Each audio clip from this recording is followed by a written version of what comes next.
Bismillahirrahmanirrahim. Assalamualaikum warahmatullahi wabarakatuh. Alhamdulillah, alhamdulillah wa kafa, wassalatu wassalamu ala nabiyyina al-mustafa Muhammad sallallahu alaihi wasallam wa ala alihi wa sahbihi ahli sidqi wal wafa. Amma ba'd. Sebelumnya kepada yang saya hormati DKM Musfala Al-Falah dan juga ada Bapak RW di sini ya.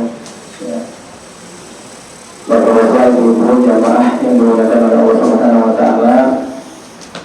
Pertama-tama saya ingin berterima kasih yang diberikan kesempatan untuk silaturahim di musala ini. Semoga ini membawa kebaikan untuk kita semuanya.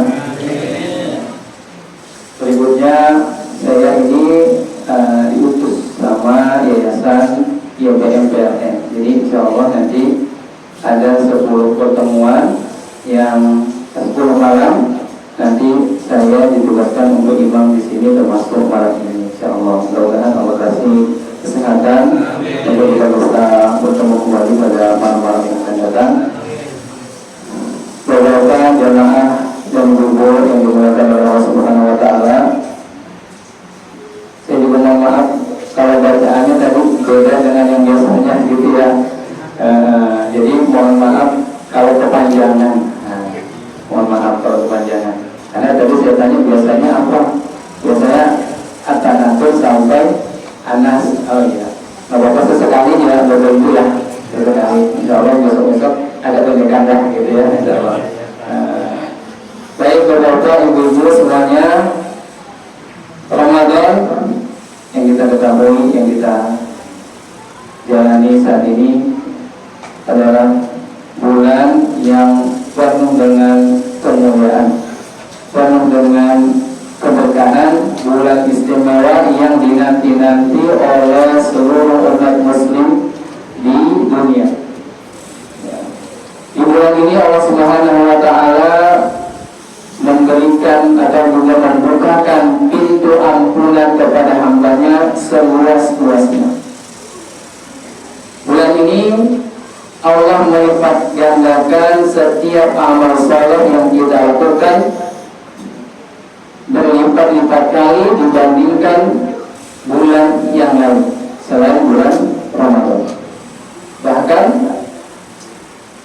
yang sunnah diberikan ganjaran sebagaimana wajib pada masa selain bulan Ramadan. Dan yang paling istimewa sebetulnya para jamaah yang dimuliakan oleh Allah Subhanahu wa taala, bulan ini sengaja Allah hadirkan kepada kita, kepada umat muslim untuk sarana kita ya, sarana kita mendekatkan diri kita kepada Allah Subhanahu wa taala. Setelah 11 bulan mungkin kita lalai, mungkin kita sibuk dengan dunia kita, yang dengan pekerjaan, dengan perdagangan kita. Di bulan ini sengaja Allah Subhanahu wa taala hadirkan untuk kita lebih dekat kepada Allah Subhanahu wa taala. Apa dalilnya? Dalilnya sebagaimana yang disampaikan oleh Allah Subhanahu wa taala dalam firman-Nya di dalam surah Al-Baqarah ayat yang ke-186. Allah Subhanahu wa taala menyampaikan, "Wa idza sa'alaka 'ibadi 'anni fa inni qarib." Dan apabila hamba-Ku bertanya kepadaku, maka jawablah, beritahukanlah bahwasanya Aku ini dekat. Nah, jadi dari ayat ini disisipkan oleh Allah Subhanahu wa taala, diselipkan di antara ayat tentang Ramadan. Ayat Ramadan itu kan 183 sampai 187. Nah, 186-nya nggak ada kata Ramadan, nggak ada kata puasa, nggak ada kata atau pembahasan tentang Ramadan yang lainnya. Tapi ayat ini, wa idza sa'alaka 'ibadi 'anni fa inni qarib. Ya, para ulama menyebutkan bahwa ini indikasi atau menunjukkan kepada kita bulan ini adalah sangat tepat untuk kita mendekatkan diri kita kepada Allah Subhanahu wa taala. Ya, lalu dilanjutkan oleh Allah Subhanahu wa taala, satu satu amalan khusus yang harus kita perbanyak di bulan ini, yaitu ujibu da'watad da'i idza da'an. Jadi kata Allah Subhanahu wa taala, aku akan mengabulkan semua doa apabila hambaku berdoa.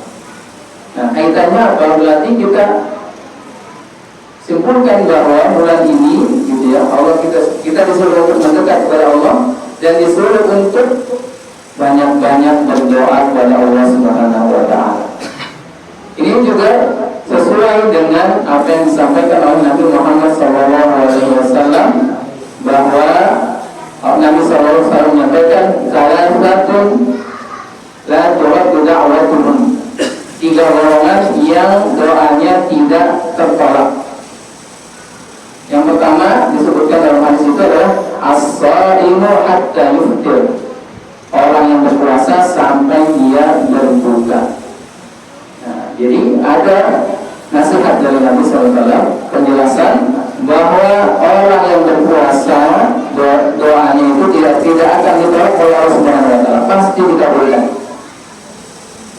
Makanya salah satu ulama Syekh Al-Albani mengatakan bahwa dengan hadis ini hendaklah kita mengamalkan hadis ini dengan cara kita senantiasa melantunkan zikir doa kita kepada Allah Subhanahu wa taala semenjak sahur sampai semenjak setelah subuh sampai berbuka puasa. Pada puncaknya adalah berbuka puasa.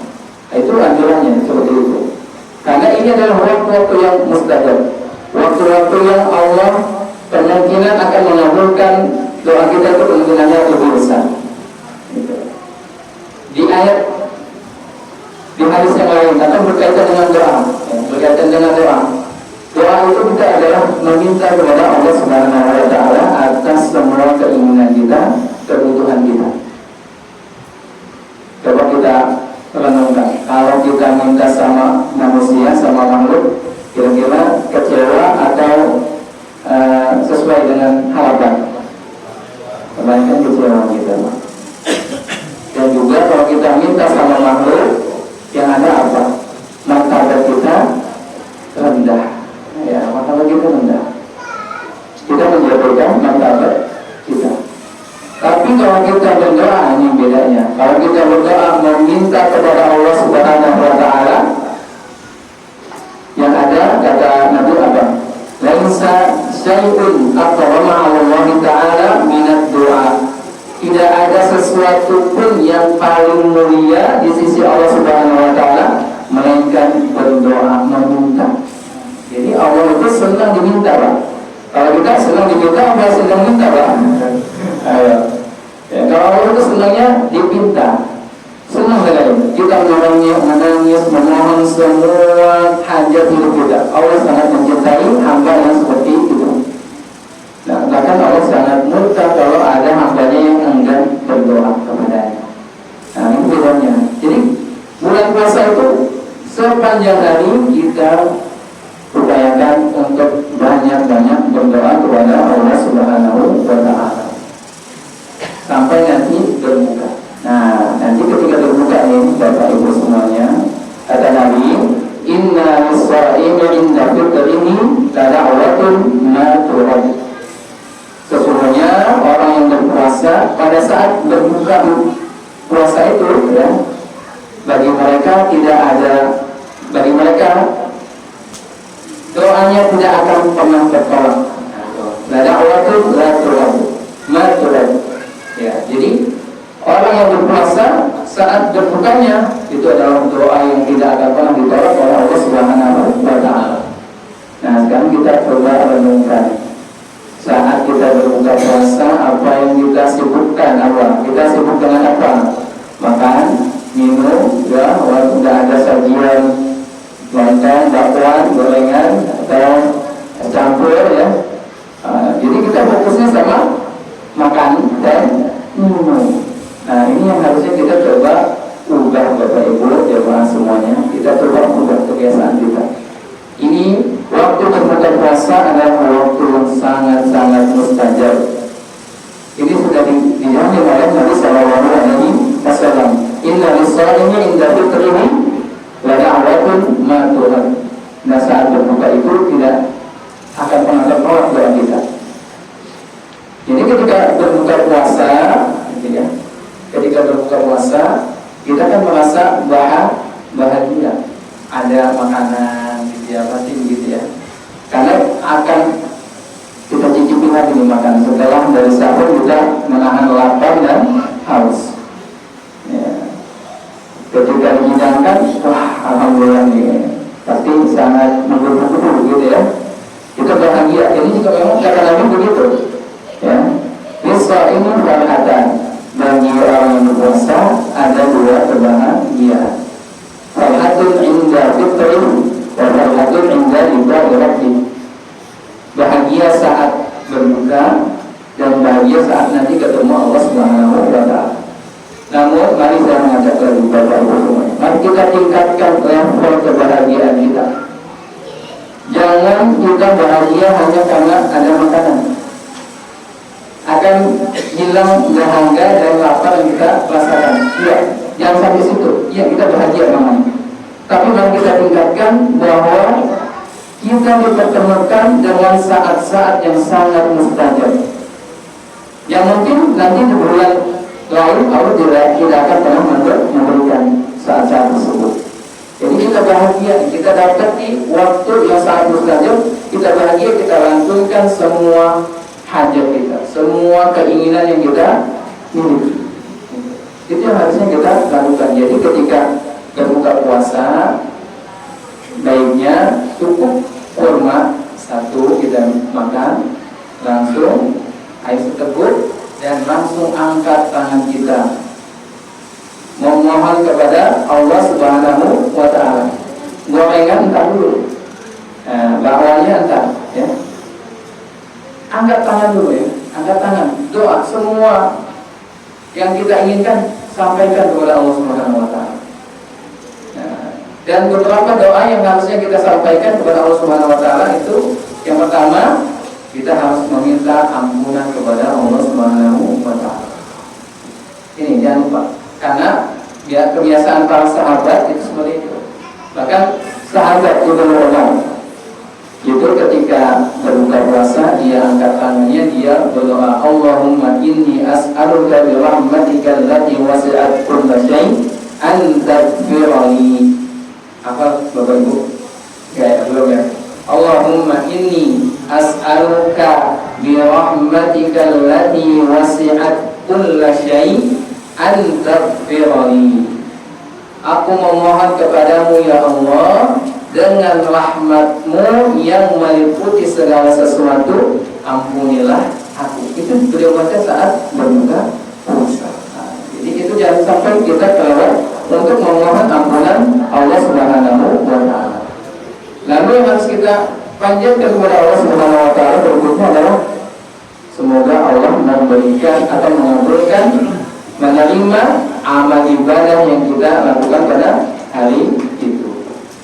Itu yang kita biasa baca. Zahabat jannah wa batana al-uluku wa tabatal ajru insyaallah. Wa tabatal ajru, telah ditetapkan balasan insyaallah dengan izin Allah Subhanahu wa taala. Jadi kita minta agar Allah menerima amal ibadah yang kita lakukan. Itu. Baru setelah itu yang mau minta jodoh silakan, yang mau minta kekayaan silakan. Tapi dua hal ini jangan pernah terlewat. Didahulukan memohon ampun kepada Allah Subhanahu wa taala, meminta agar Allah menerima amal ibadah yang kita lakukan, lalu kita panjatkan ke semua hajat keinginan duniawi kita. Begitu Bapak Ibu semuanya. Jadi jangan pernah menyia-nyiakan waktu berbuka puasa hanya untuk sibuk dengan makanan. Tapi kita sibukkan, kita fokuskan sejenak diri kita, ya, setelah kita batalkan puasa kita langsung fokus bermunajat kepada Allah Subhanahu wa taala. Semoga nanti doa-doa yang kita panjatkan pasti akan Allah kabulkan. Demikian yang bisa saya sampaikan. Wallahu a'lam bishawab. Aku